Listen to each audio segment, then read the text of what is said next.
Bonsoir, bonsoir à tous. Bienvenue sur ce webinaire. On va commencer tout doucement, Arthur et moi, à vous introduire donc et à vous présenter ce sujet, comment suivre au mieux les loyers de vos locataires. Mais avant cela, on va faire les petites vérifications techniques d'usage pour notre plateforme. Et je vais commencer par vous demander, est-ce que vous nous entendez bien? On va laisser aussi les différentes personnes qui désirent nous rejoindre ce soir de se connecter. Donc, on va encore attendre une petite minute. Voilà. Donc, via le chat, vous avez un chat sur votre écran. La possibilité donc d'intervenir via le chat. Vous pouvez nous indiquer si vous nous entendez bien. Il y en a déjà pas mal qui l'ont fait, c'est super. Magnifique, manifestement, ça c'est bon. Ok. Génial. Alors, on a pas mal de participants ce soir. Je vais encore attendre quelques secondes parce que je vois encore qu'il y a des nouvelles personnes qui se connectent. Et donc, comme ça, personne ne rate le début de la présentation. Tout va bien, Arthur? Oui, tout va bien. Oui. J'attends encore quelques secondes.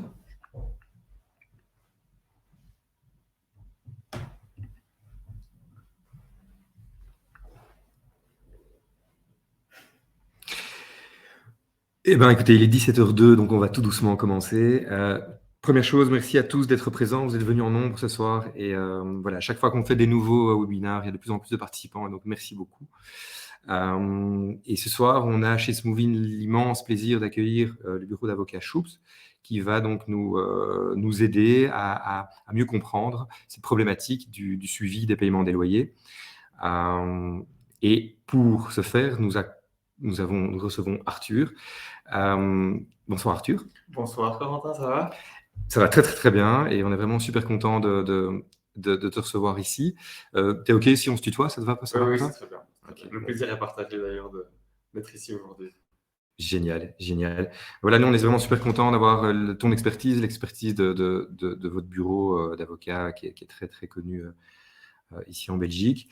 Je vais te laisser, Arthur, pour commencer rapidement, te laisser te présenter. Oui, donc bonjour à tous. Moi, c'est Arthur Grauwels, donc je suis avocat au sein du cabinet Schoops, qui est spécialisé dans tout ce qui touche au droit immobilier principalement. Et personnellement, je suis actif en matière de bail et de droit de la construction. Ok, super. Alors j'avais mal prononcé, j'avais dit Schoops, mais donc c'est bien Schoops. Oui, c'est difficile pour les francophones, mais c'est bien Schoops. Ok, et donc c'est un cabinet plutôt néerlandophone, francophone? Donc c'est un cabinet qui est bilingue. On a un bureau à Bruxelles et un bureau à Anvers, et on est actif dans l'ensemble des tribunaux du pays. Donc tant dans le fin fond de la Wallonie que dans l'extrême nord de la Flandre, on est présent. Ok, super. Bon, moi je suis Corentin et certains d'entre vous me connaissent déjà. Je suis responsable commercial chez Smoovin et donc je suis en contact avec des propriétaires, des gestionnaires immobiliers depuis maintenant 2 ans et demi quotidiennement. Et donc je suis assez familier de ces problématiques relatives à l'immobilier, notamment la question des paiements.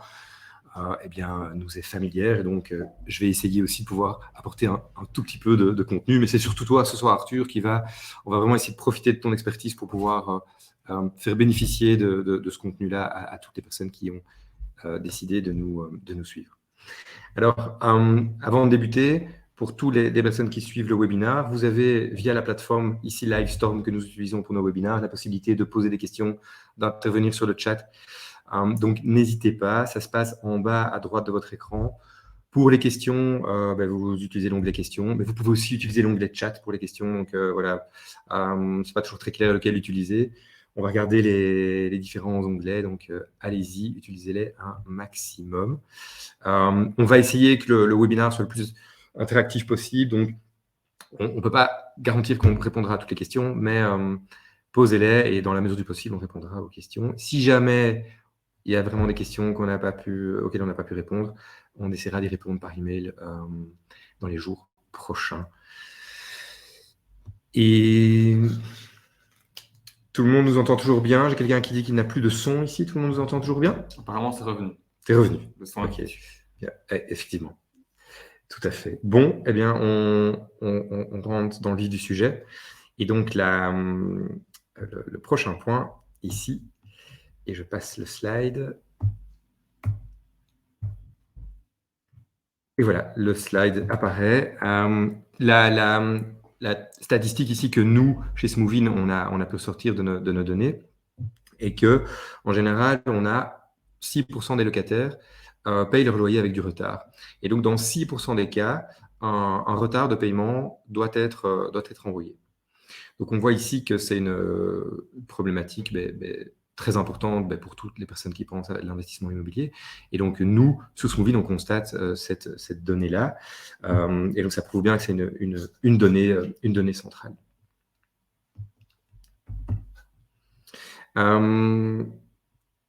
Alors, au programme de ce soir, donc par rapport à cette thématique, on va parler des dates limites de paiement des locataires. On va aussi se poser la question de comment communiquer avec les locataires, quels moyens de communication utiliser. On va se poser la question aussi, le locataire peut-il ne pas payer son loyer? Quels sont les recours en cas de loyer impayé? Et on va rapidement passer sur la question des assurances loyers impayés aussi pour terminer. Et puis tout à la fin, on aura un débat questions-réponses. Et donc, on va commencer par une petite question qu'on va ici poser ici à tous les participants ici du webinaire.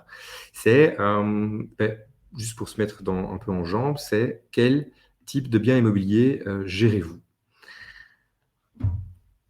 Vous devriez normalement avoir accès dans l'onglet sondage en bas à droite de l'écran à cette question, donc quel type de bien immobilier gérez-vous?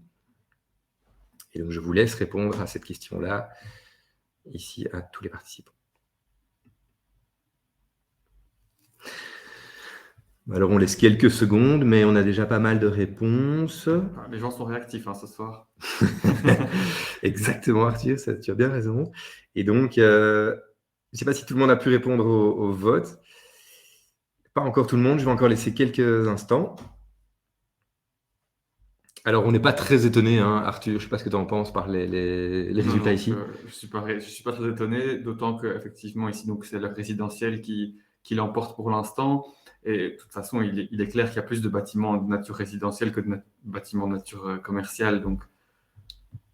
Effectivement, c'est juste. Et tiens, toi, Arthur, en ce qui te concerne, tu as une spécialisation ici Donc, je fais davantage du résidentiel, mais quand on fait du bail, en général, on se passionne pour l'ensemble de la matière et on fait également du bail commercial qui est tout aussi intéressant et bien plus complexe au niveau juridique. Donc, on fait un peu de tout. Ici, je vois qu'il y en a aussi qui répondent, qui font du logement étudiant. Ok. Ce qui est un autre type de bail encore complètement différent. Ok, c'est ça dans le chat, c'est ça que tu veux oui, dire, dans le chat. Donc, assez intéressant comme résultat. Ok. Donc voilà, les résultats sont 72%, ici les personnes présentes sont sur du résidentiel. On a 22% qui ont un mix de biens et 6% uniquement qui font principalement des baux commerciaux. Et c'est ce qu'on voit aussi en général assez bien dans ce movie. Ok, on va passer au slide suivant ici. On va encore vous poser une autre question, mais avez-vous déjà eu des locataires qui payèrent leur loyer en retard? Et je vais publier tout de suite la question. Donc, vous pouvez retourner dans l'onglet sondage pour voir cette question. Avez-vous déjà eu des locataires qui payaient leur loyer en retard? Bon, on s'en doutait aussi un peu, Arthur. Bon, il y a retard et retard, ça, on va voir ce soir. Il y a retard et retard, mais c'est dommage pour le souvent quand même, parce que le souvent l'emporte ici. C'est ça. 2 personnes chanceuses qui n'ont jamais eu de retard de paiement. Oui, effectivement. C'est ça. Donc, on a 50% qui indiquent qu'ils ont souvent des retards de paiement, 39% parfois, jamais 11%. Ok, c'est des indications intéressantes pour débuter ce soir. On va directement ici rentrer dans le vif du sujet maintenant. La date limite de paiement du locataire. Alors, celle-ci, comme la plupart des personnes le savent ce soir ici, elle figure dans le bail. On a une date de limite de paiement. Elle peut être à n'importe quel jour du mois. Et donc, Arthur, quelle est la réglementation ici en la matière? À quel moment, lorsqu'on a des retards de paiement, peut-on enclencher une mise en demeure? Alors donc, en règle, il n'y a pas de nombre de rappels minimum à envoyer avant de procéder à la mise en demeure, si ce n'est quand même que pour garder des relations cordiales, on va privilégier le rappel au début et la mise en demeure après un ou deux rappels qui sont demeurés vains ou en tout cas sans les faits escomptés. Il faut quand même savoir que la mise en demeure, ce n'est pas une obligation légale avant d'introduire une procédure judiciaire. Donc, on peut introduire une procédure judiciaire sans avoir fait de mise en demeure préalable. On peut également envoyer une mise en demeure sans avoir fait de rappel préalable. Il n'y a pas vraiment de règles autour de ça. La mise en demeure n'est obligatoire que si on veut exercer des sanctions qui ne sont pas judiciaires. Mais ces sanctions qui sont assez dangereuses à utiliser en matière de bail, je vous conseillerais dans ce cas-là de passer par un expert du domaine ou en tout cas quelqu'un qui connaît ces sanctions assez précisément pour ne pas faire d'erreur. Donc la mise en demeure n'est pas obligatoire, sauf dans certains cas, mais dans ces cas-là, je vous conseille de faire appel à un professionnel.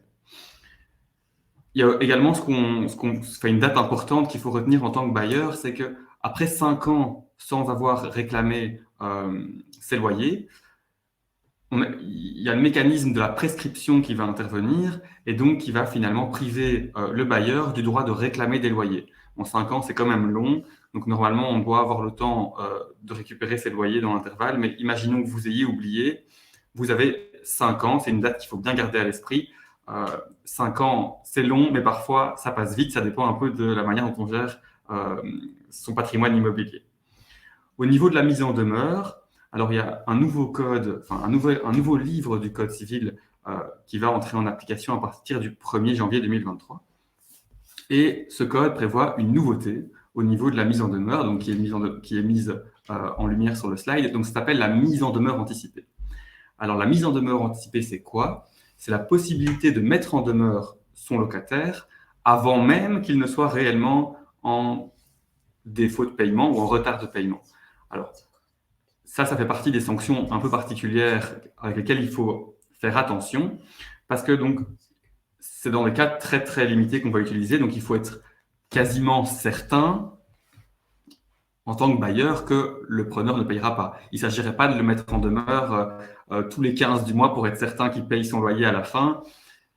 La mise en demeure anticipée, elle doit vraiment être utilisée quand on sait qu'il ne payera pas. Par exemple, vous avez eu vent du fait que des huissiers étaient venus chez votre locataire et donc vous comprenez qu'il y a des problèmes d'argent. Alors là, à ce moment-là, peut-être qu'effectivement, la mise en demeure anticipée sera intéressante. Est-ce que, pardon Arthur de t'interrompre, par Oui. rapport à cette mise en demeure anticipée, ce serait plutôt dans le cadre de baux commerciaux, de baux de bureaux, de baux civils ou pas forcément? C'est applicable dans tous les types de baux, même si elle se conçoit plus au niveau du bail commercial, étant donné que là, on a des indications qui sont disponibles pour tous pour connaître la solvabilité du preneur quand c'est une société.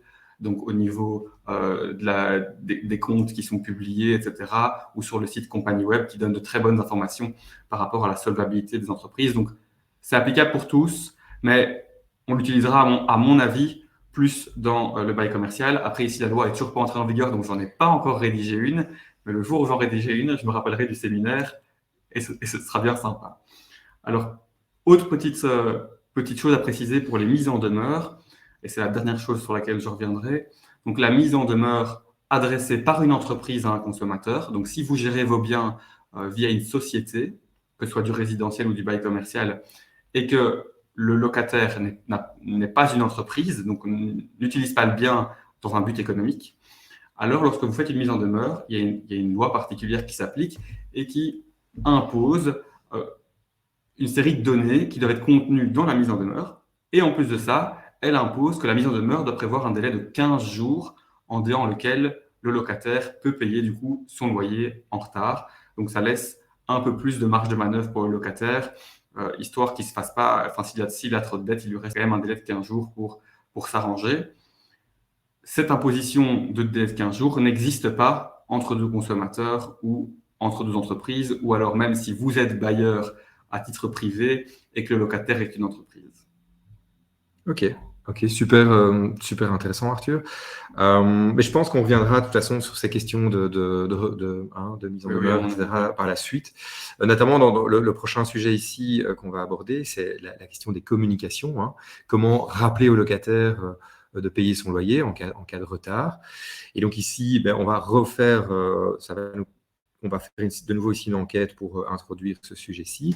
On voit qu'on propose donc différents moyens voilà, il y a différents moyens de communication. Le téléphone, WhatsApp, SMS, email, recommandé, ou je ne le fais pas. Donc, vous avez maintenant sur l'onglet sondage en bas à droite de l'écran la possibilité de répondre au sondage. Et on va aborder ce sujet-là tout de suite. Donc, nous vous laissons un peu de temps pour répondre à ce sondage.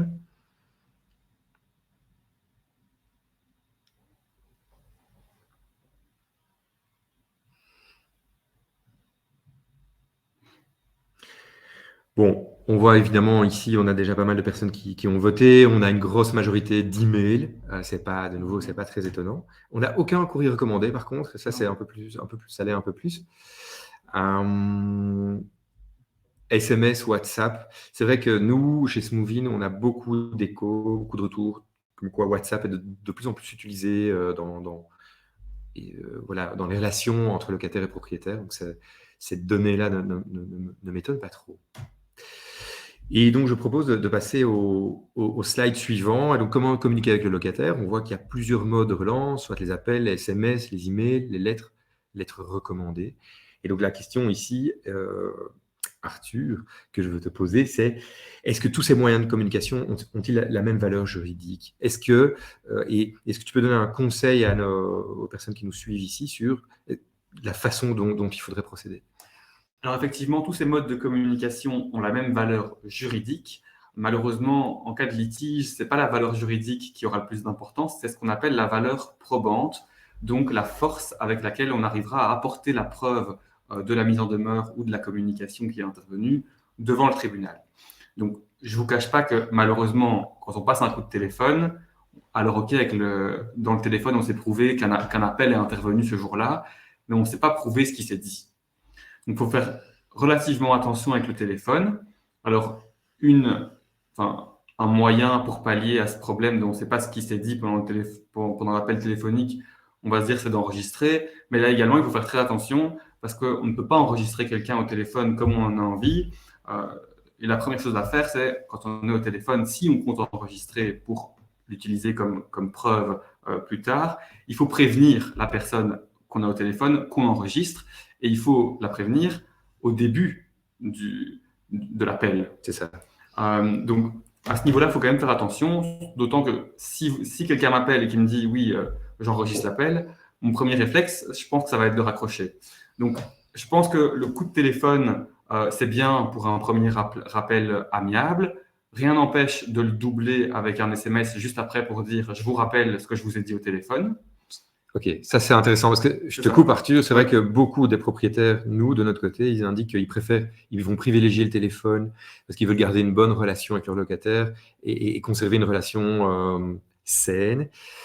Mais donc, par contre, ce que tu viens de dire est super intéressant, c'est de doubler l'appel d'une communication par email ou SMS. Voilà, en disant je te confirme ou je vous confirme ce qui s'est dit aujourd'hui. Et on rédige un peu le message pour avoir une preuve écrite de ce qu'on a dit au téléphone. Donc, ça qui est important au niveau d'un litige qui pourrait intervenir, c'est d'avoir des preuves écrites. Alors, je te coupe, Arthur, oui. Je suis désolé, mais est-ce que, par exemple, ici, est-ce que ça aura plus de valeur si j'ai fait l'appel téléphonique doublé de l'email que juste l'email ou pas forcément? Non, pas forcément. On va dire que l'appel téléphonique, il aura plus un intérêt dans le cadre social, dans les relations avec le preneur, mais au niveau juridique, si c'est un coup de téléphone doublé d'un email, ça n'aura pas plus de valeur juridique, si ce n'est que si je vous appelle, que je vous envoie un mail après en disant je vous confirme ce qu'on s'est dit et que le locataire pendant cet appel s'est engagé à payer, que vous le retranscrivez dans un email ou dans un SMS et qui ne conteste pas le contenu de cet écrit, alors là, effectivement, ça devient intéressant parce qu'on a une preuve, ou en tout cas un commencement de preuve, que le locataire s'est lui-même engagé à payer. Donc là, ça peut devenir intéressant. Donc tout dépend un petit peu du contenu de l'email, du contenu de l'appel téléphonique, du contenu de l'SMS de confirmation, etc. Donc là, c'est à chaque fois du cas par cas. Mais effectivement, le téléphone, on va dire que c'est intéressant, surtout pour les relations avec le locataire, qui ne sont évidemment pas encadrées au niveau juridique. Ok. Et donc, pour revenir sur la nécessité de l'écrit, donc l'écrit est nécessaire pour les procédures juridiques, mais pas uniquement. Dans certaines lois, il y a des formes de communication qui sont rendues obligatoires, notamment en bail commercial. Donc, si je me rappelle bien, dans le sondage, il y avait quelques personnes qui avaient des biens commerciaux. Donc, dans le cadre du bail commercial, la loi prévoit par exemple que pour notifier le refus de reconduction du bail, il faut le notifier soit par courrier recommandé, soit par exploit de l'huissier.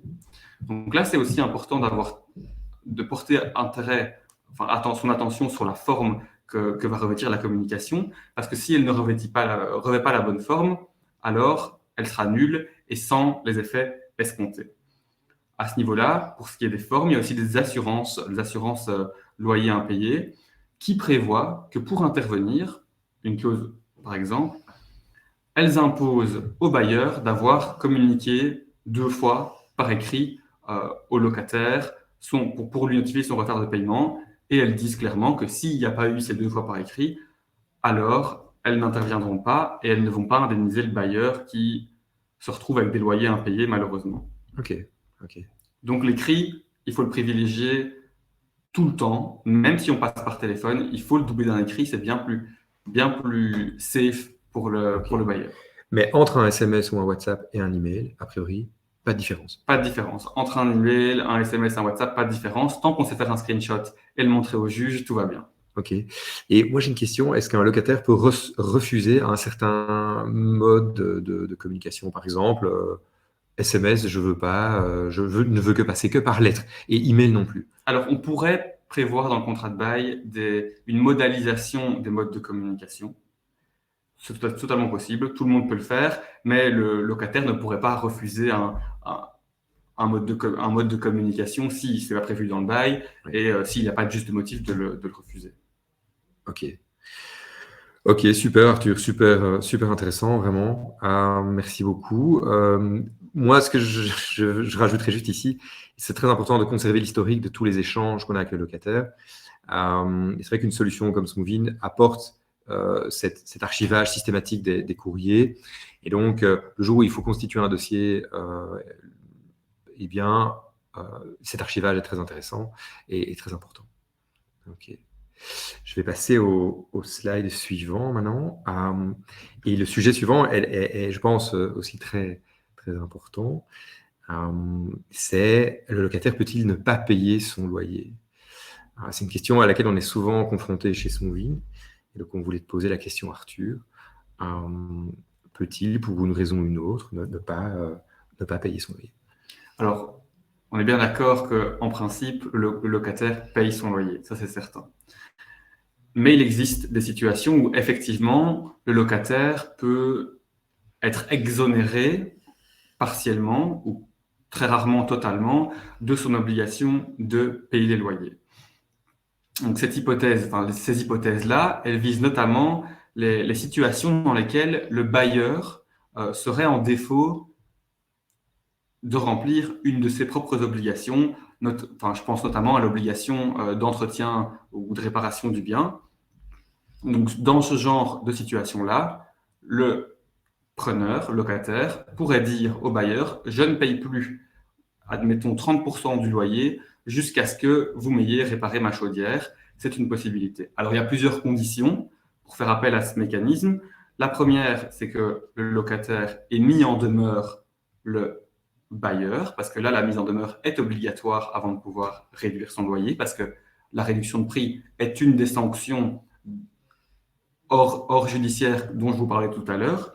Donc, le locataire pourrait le faire à condition de mettre en demeure le bailleur, que dans le délai prévu dans la mise en demeure, le bailleur n'ait pas rempli finalement son obligation. Qu'en plus de ça, cette réduction de loyer, elle ne peut être que temporaire. Donc, dès que le bailleur a finalement rempli son obligation, dans mon exemple, il a changé la chaudière, alors le paiement des loyers doit reprendre son cours de manière normale. Et en plus de ça, il faut que ce soit proportionné. Donc, c'est-à-dire qu'on ne peut pas réduire son loyer, par exemple, de 50% parce que l'ampoule dans les espaces communs ne fonctionne plus. Ça n'aurait aucun sens. Il faut vraiment que la réduction de loyer soit proportionnée avec le trouble de jouissance qu'on subit du fait du défaut du bailleur. Et qui va déterminer alors le niveau de la sanction de toute façon? Donc, au niveau de la sanction, donc c'est en général, en premier lieu, c'est le locataire qui va lui-même estimer le trouble qu'il subit. Et si c'est porté devant le tribunal va lui-même décider si effectivement la réduction qui a été mise en œuvre était justifiée ou pas, s'il y a lieu à une plus grosse réduction, à une moins grosse réduction, etc. Donc, dans un premier temps, c'est le locataire qui va le faire lui-même sans passer par le tribunal, parce que les procédures sont longues et donc ce ne serait pas très efficace de devoir passer devant le tribunal pour pouvoir forcer son bailleur à changer la chaudière. Alors, il y a des cas aussi où on peut avoir une exonération totale du loyer. Donc ça, ce sont des cas très, très, très, très, très stricts, dans des conditions très graves. Je pense notamment à l'insalubrité totale du bien. Et il faut en plus que cette insalubrité pousse le locataire à quitter les lieux. Donc que les lieux soient tellement inhabitables qu'il part. Et donc dans ce cas-là, on estime que son trouble de jouissance est de 100%, vu qu'il ne jouit plus du tout du bien, et donc il peut réduire à hauteur de 100% son loyer.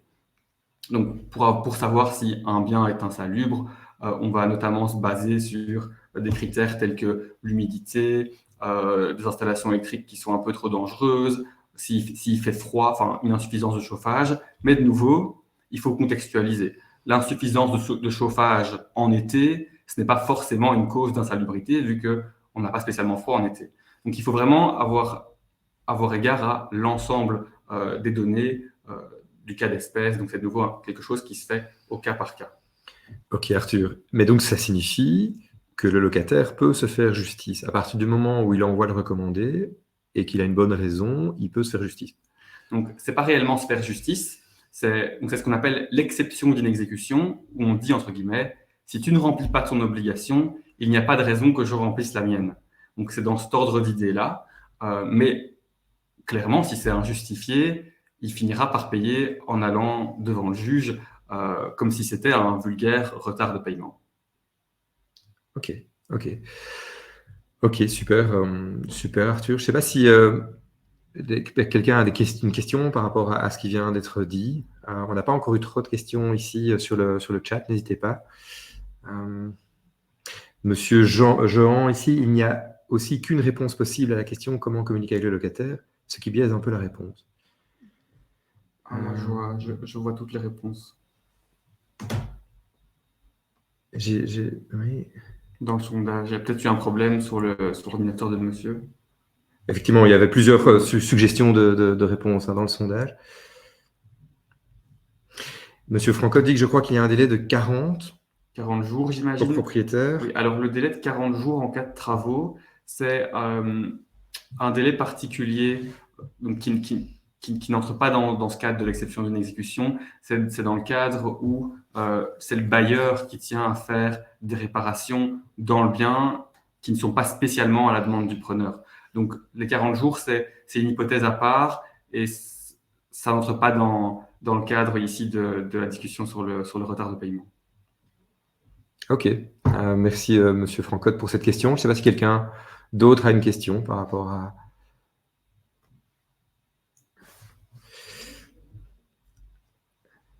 Donc, comme je le disais, ici je vois que on me pose la question, le locataire peut-il ne pas payer son loyer? Donc, non, il doit payer son loyer, sauf dans des cas très précis, lorsque le bailleur demeure lui-même en défaut de remplir ses propres obligations.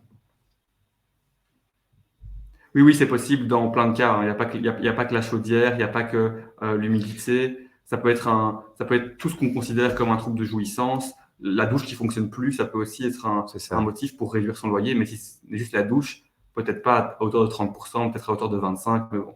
Ici, par exemple, Monsieur Harou évoque un problème de toiture. S'il y a juste une petite fuite dans le toit, ça n'empêche pas d'occuper les lieux et ça nécessite plutôt une réparation ponctuelle, quoi. C'est ça. Alors, ça dépend du coup de la fuite, de l'ampleur des dégâts. Bien sûr. Si la fuite est juste au-dessus du lit et que ça coule dans le lit, forcément, on ne sera pas content.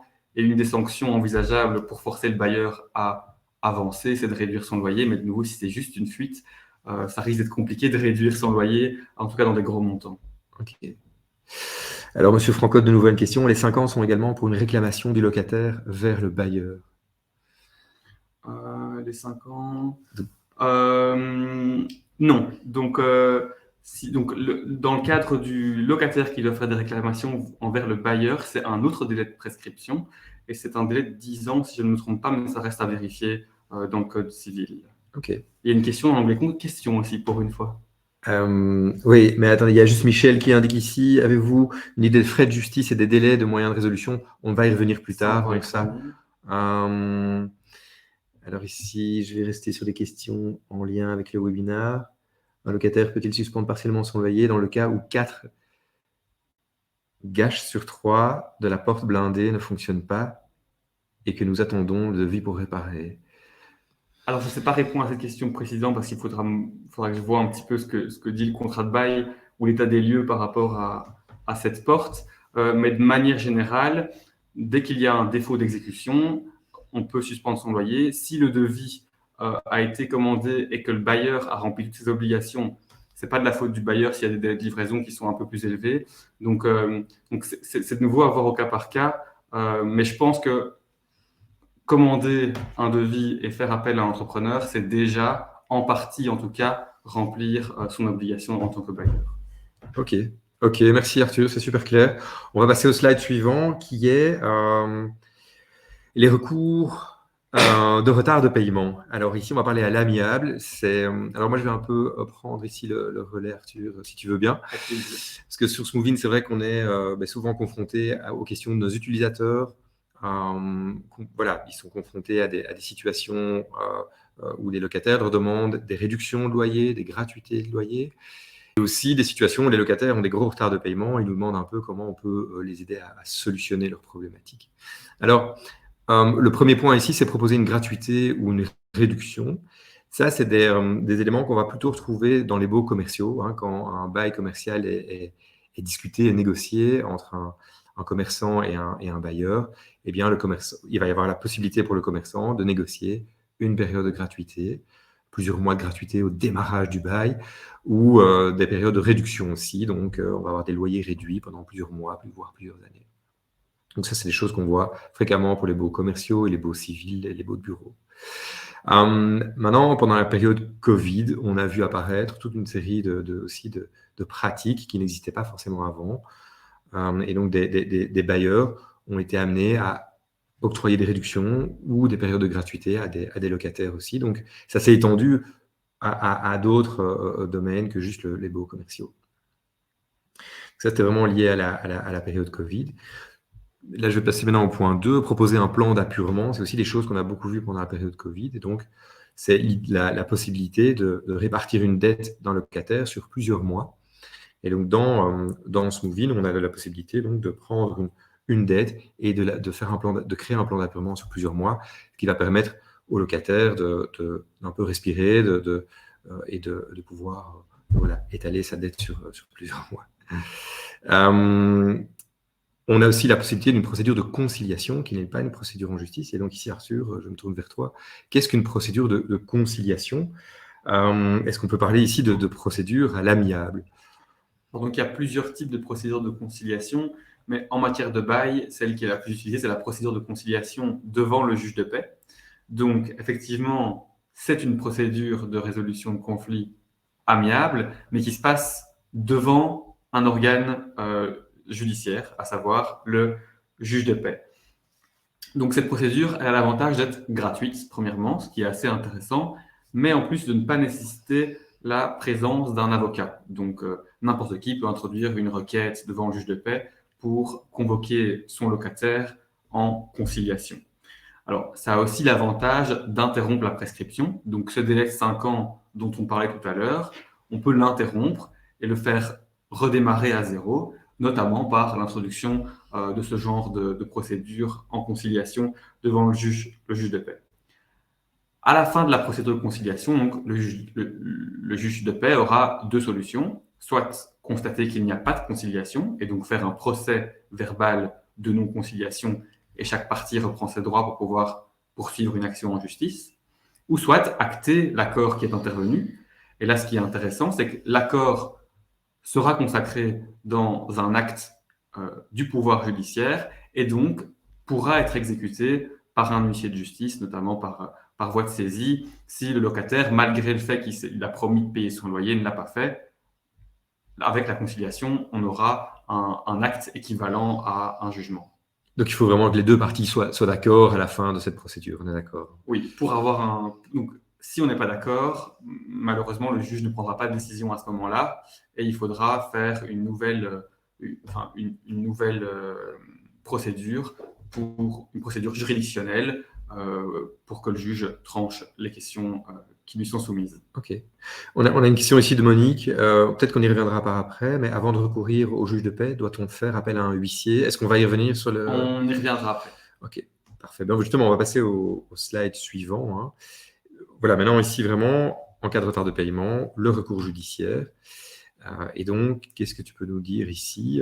La procédure de conciliation n'a pas fonctionné, admettons. Voilà. Soit elle n'a pas fonctionné, soit le locataire ou le propriétaire n'ont pas respecté les engagements de la procédure dont tu viens de parler. Qu'est-ce qui se passe alors? Et donc voilà, pour Monique, on va directement attaquer sur le mode d'introduction de la procédure. Donc il y a deux choix. Celle dont parle Monique, faire appel à un huissier de justice et introduire une citation à comparaître. Ou alors, en matière de bail, on peut enclencher la procédure au moyen d'une requête écrite déposée au greffe. Alors, la différence entre les deux, c'est surtout le prix. La requête écrite, elle coûte plus ou moins 22 €, je pense, de l'introduire, alors qu'une citation, ça dépend du nombre de pages, et en dessous de 100 €, c'est relativement rare. Donc là, c'est vraiment le prix qui est différent. Malheureusement, on ne peut pas toujours faire appel à une requête, sinon ce serait trop beau. Donc, notamment lorsque notre locataire, par exemple, n'a pas de domicile en Belgique, alors on ne peut pas faire par requête, ou dans d'autres cas plus ou moins similaires, si on fait du bail étudiant et que l'étudiant en question est un étranger qui n'a pas de domicile même dans l'Union européenne, alors effectivement, la citation sera obligatoire pour pouvoir enclencher la procédure. Donc, ce que moi je conseillerais, c'est de privilégier la requête lorsque c'est possible, et si ce n'est pas possible, alors on se replie sur la citation. On peut faire ça par email ou il faut se déplacer? La requête, on peut la déposer via e-deposit. Maintenant, je ne sais pas si les particuliers y ont accès ou si seulement les avocats. Oui, on me dit à l'oreillette que les particuliers y ont également accès. Donc, on peut le faire par e-deposit. C'est un programme mis en place par le SPF Justice, je pense, qui permet de déposer les documents qu'on veut déposer au tribunal. Si c'est plus facile pour vous, vous pouvez aussi vous déplacer, aller sur place, et comme ça, vous avez un peu un contact avec le greffe qui pourra peut-être vous expliquer la suite de la procédure également. Je vois qu'on dit aussi ici qu'il existe sur le site de la justice des requêtes prêtes à compléter puis envoyées par e-deposit. Voilà. Donc, il y a des espèces de formulaires qui existent où vous complétez avec votre date de bail, etc., le nombre de loyers impayés, enfin tout ce que vous voulez compléter, et vous déposez via e-deposit, et l'affaire sera directement prise en charge par la justice de paix. Alors, la justice de paix compétente, ça c'est quelque chose qui est assez important et sur lequel on peut facilement se tromper, c'est la justice de paix dans le ressort de laquelle se trouve l'immeuble. Donc, un immeuble, enfin, s'il y a un bail qui porte sur un immeuble à XL, ce sera le juge de paix de XL qui sera compétent. Okay. Donc ça, c'est assez important. Il faut vraiment faire attention à cette compétence parce que si on introduit une requête soi-même sans avoir vérifié au préalable la compétence territoriale du tribunal, on peut se voir débouté par le juge et avoir perdu du temps, de l'argent et des loyers parce que pendant ce temps-là, le locataire n'aura peut-être pas payé ses loyers. Le juge, donc quand on va devant le juge, il y a plusieurs possibilités, on peut demander plusieurs choses. Quand on est simplement dans le cadre du retard de paiement, ce qu'on va demander en priorité, c'est forcément le paiement des loyers, ça c'est certain, et des loyers qui seront impayés, le juge conviendra le locataire à les payer. Si le juge est clément, il pourra lui octroyer d'autorité un plan d'appurement lui-même, comme on a parlé dans les démarches amiables, le juge pourrait également octroyer un plan d'appurement directement au locataire. L'autre possibilité, si vraiment les manquements du locataire sont graves et ou habituels, imaginons qu'il est en retard de paiement chaque mois depuis 2 ans, alors là, ce qu'on pourra faire, c'est demander au juge d'obtenir la résolution du bail et l'expulsion du locataire.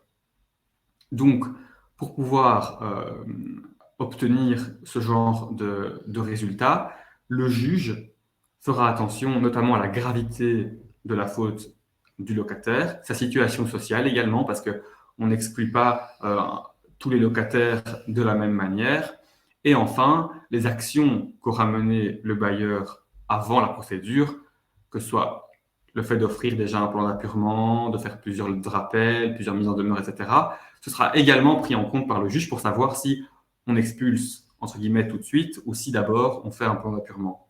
Donc c'est pour ça qu'il est aussi important de garder des traces écrites des communications que vous avez avec votre locataire. C'est pour permettre justement après, quand vous allez devant le juge, de montrer votre bonne foi et toutes les démarches que vous avez déjà entreprises. Une fois que le juge aura rendu sa décision, il indiquera également, en cas d'expulsion, dans quel délai la personne peut être expulsée, et l'expulsion se fera par huissier de justice alors. Ok, super intéressant. On a Johan aussi qui pose une question. Il dit, à partir de combien de mois de retard de paiement recommandez-vous d'aller en conciliation ou en justice? Alors, pour la conciliation, je ne pense pas qu'il faille attendre un certain nombre de mois de paiement. Avec 1 mois de paiement, on peut déjà aller en conciliation. Ça montre qu'on prend les choses en main directement et qu'en plus, on privilégie les voies amiables.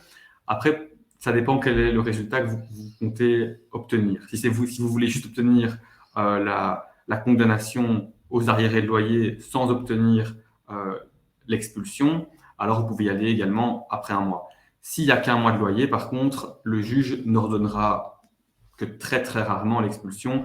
Donc là, je vous conseillerais d'attendre 2 à 3 mois minimum pour pouvoir obtenir cette expulsion si c'est l'objectif qui est espéré. Et alors, Arthur, la justice de paix ici, c'est quelque chose de très local.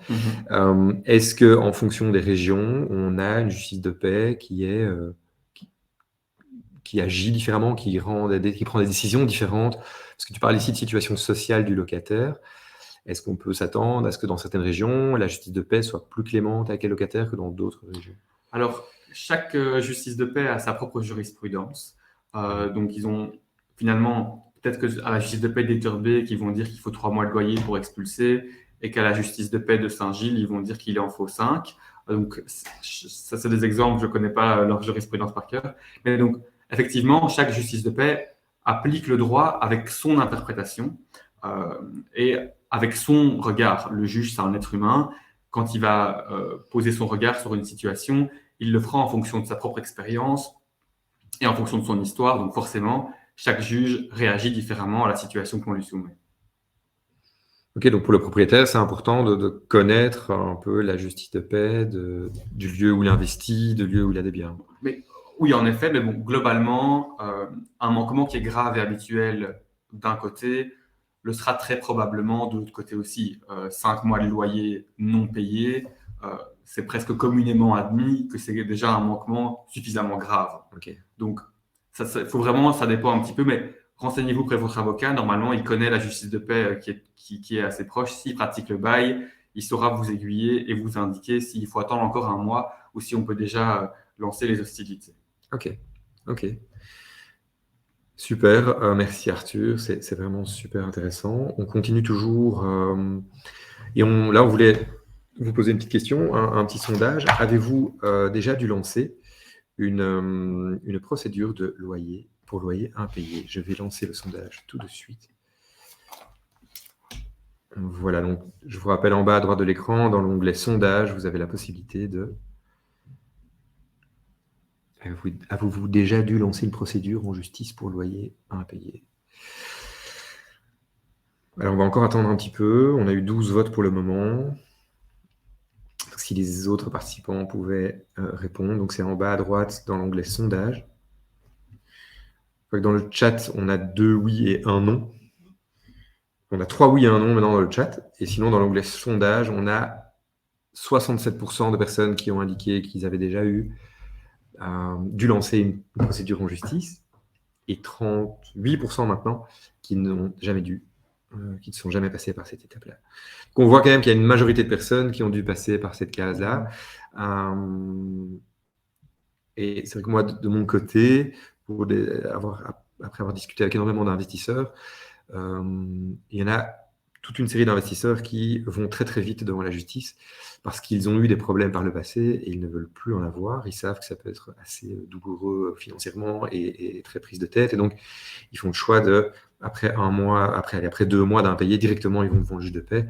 Et ça leur évite toute une série de déconvenues. Donc, c'est vrai que c'est quelque chose qu'on observe chez les investisseurs les plus chevronnés. Le slide suivant, Arthur, c'est quelle est la durée de cette procédure? J'imagine que ça, c'est vraiment une question qu'on nous pose souvent et qui est fondamentale parce qu'elle détermine beaucoup de choses en soi. Oui, donc effectivement, c'est une question qui revient assez souvent. Pour être très honnête, j'ai vu de tout dans la durée de la procédure. Parce que la durée de la procédure, elle dépend d'énormément de facteurs. Donc le premier, déjà, c'est le type de bail. Un bail de résidence principale ou un bail commercial, les durées moyennes ne sont pas les mêmes. Ça dépend du fait qu'il y a des avocats ou pas d'avocats. Quel sera le plus long? Ça sera le plus long, commercial plutôt? Le plus long, c'est plusieurs années. Oui, je pense qu'en commercial, les débats en général sont plus compliqués, plus complexes. Et donc, ça allonge également la procédure parce qu'il y aura des échanges de conclusions, il y aura des débats. Donc, effectivement, le bail commercial, je pense, induit des procédures qui sont de nature plus longue parce que les enjeux et les loyers sont également en général plus conséquents. Donc, les parties prennent davantage le temps de débattre, d'exposer leurs arguments. Mais une procédure peut aller très vite aussi. J'ai déjà vu des procédures qui se sont terminées en 2 mois, comme j'en ai vu qui se terminaient en 1 an, voire 1 an et demi.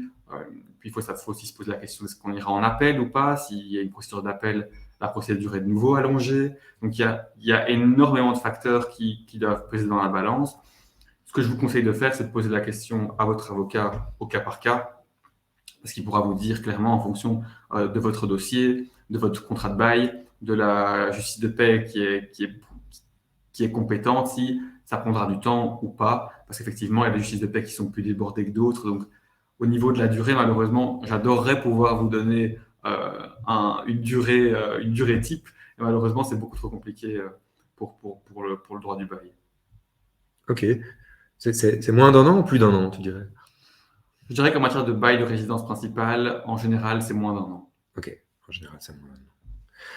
Bon, donc mieux vaut éviter évidemment ces situations-là. Et niveau budget,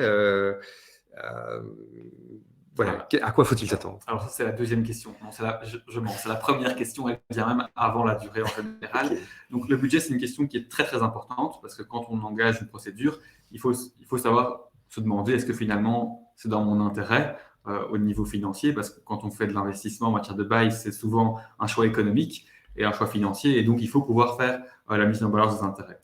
Donc ici, de nouveau, le budget, il dépend également d'un nombre de facteurs immenses. Donc déjà, premièrement, la longueur de la procédure. Une procédure qui est plus complexe demandera plus d'échanges, de conclusions, et donc engagera plus de frais de procédure, et notamment au niveau des honoraires de l'avocat. Mais il y a également des questions comme est-ce que vous avez gagné ou non la procédure? Parce que si vous l'avez gagné, le tribunal vous octroiera, si vous avez fait un appel à un avocat, une indemnité de procédure qui viendra couvrir totalement ou en partie les frais que vous avez engagés. Si vous avez passé par la citation et pas par la requête, c'est de nouveau des frais qui sont différents. Si la procédure arrive en appel, j'ai envie de dire c'est reparti pour un tour, et donc de nouveau ça coûte un peu plus cher. Et puis si vous avez dû faire une expertise par exemple, pour voir si la chaudière a été cassée à cause du locataire ou à cause de son ancienneté, de nouveau c'est des coûts en plus. Donc ce que je vous conseille de faire une nouvelle fois, c'est de demander à votre avocat au début du dossier qu'il vous fournisse premièrement ses honoraires et deuxièmement surtout une estimation du budget que représentera la procédure. Alors malheureusement, ces estimations, elles peuvent très vite varier. L'estimation qu'on donne au début sera peut-être pas le résultat à la fin parce qu'il y aura eu des complexifications pendant le litige qu'on n'a pas su prévoir au début. Mais de manière globale, il y a moyen quand même d'estimer à la grosse louche les frais qui vont être engagés. Et puis, il y a également des avocats qui font des tarifs forfaitaires en matière de bail. Alors, c'est assez rare, mais c'est possible. Et au moins, avec un forfait, vous savez combien ça va vous coûter. Ok, merci Arthur pour ce point. Et donc, voilà, on en restera à ce moment-là. Il faut demander une estimation à un avocat, c'est la meilleure chose à faire. Parfait. Et donc, pour éviter d'en arriver là, les assurances loyers impayés existent. Et donc, on voulait commencer par vous poser la question ici, et donc je vais lancer un nouveau sondage. Avez-vous une assurance loyer impayé, ou en tout cas, en avez-vous déjà utilisé par le passé? Et je vais lancer le sondage tout de suite.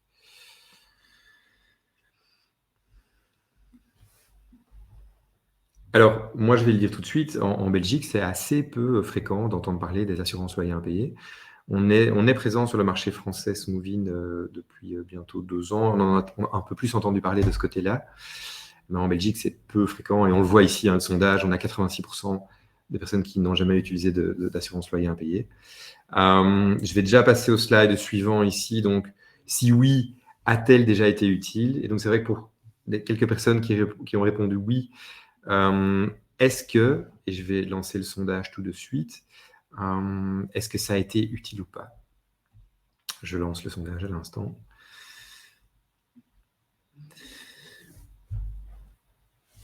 Alors, le sondage a été lancé.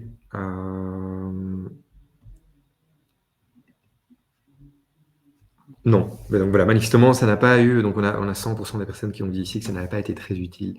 Alors peut-être un point sur ces assurances loyers impayées rapidement. Donc l'assurance loyer impayé va pouvoir rembourser jusqu'à 12 mois de loyer impayé. Et en plus, elle remboursera qu'une partie du loyer parce que c'est la compagnie d'assurance en fait qui va déterminer un loyer maximum en fonction de la région où se trouve le bâtiment et en fonction de l'état donc du lieu et du type de bâtiment dont il s'agit. Donc déjà, ici, il y a une contrainte qui est apportée par les compagnies d'assurance. Alors, le coût va tourner autour de 3 à 5% du loyer annuel. Donc ça, c'est une assurance donc, qui a un certain coût. Et d'autres contraintes sont en général demandées par les compagnies d'assurance. La solvabilité du locataire va devoir être prouvée en amont, donc avant la signature du bail et avant le fait de contracter l'assurance, il faudra pouvoir prouver la solvabilité du locataire. L'assurance devra être contractée avant le début du bail. Et en général, elles sont destinées principalement aux personnes physiques. On voit qu'il y a toute une série de contraintes qui sont mises en place par les compagnies d'assurance et qui font qu'en général, ces assurances sont peu utilisées en Belgique. Nous, on en entend très, très peu parler. Quelques agences immobilières vont le proposer dans le cadre de la gestion locative, mais c'est vraiment de nouveau peu fréquent. Donc voilà, ça c'était ce mot par rapport aux assurances loyers impayés qui sont manifestement pas une vraie solution. Et donc nous, notre hypothèse chez Smoovin, c'est que pour éviter ce genre de situation, de procédure en justice, eh bien, il faut absolument éviter les retards de paiement ou en tout cas agir au mieux quand ils arrivent. Et donc, comme vous le savez probablement, Smoovin a mis en place toute une série de techniques et de fonctionnalités qui vont permettre aux utilisateurs de suivre quotidiennement et de façon automatisée le suivi des paiements des loyers grâce à une connexion entre la plateforme Smoovin et les comptes bancaires qui perçoivent les loyers. On va avoir donc systématiquement, en cas de retard de paiement, une alerte qui va permettre au gestionnaire d'envoyer un courrier à un locataire, d'envoyer un courrier au locataire par email, par SMS, par lettre ou par lettre recommandée. Et donc, toute cette systématisation des envois et de rappel de paiement au locataire vont permettre de constituer un dossier. Et donc, le cas échéant, on pourra utiliser ce dossier, comme Arthur nous l'a très bien expliqué, dans le cadre d'une procédure judiciaire. Donc ça, c'était un peu pour la partie Smoovin et comment on propose d'aider les propriétaires à gérer leur patrimoine. Et maintenant, Arthur, moi j'aimerais que tu puisses peut-être présenter davantage le bureau Scoops. Voilà, donc comme je le disais au début, donc on a 2 bureaux, un à Anvers, un à Bruxelles. On est actif partout en Belgique, devant toutes les justices de paix.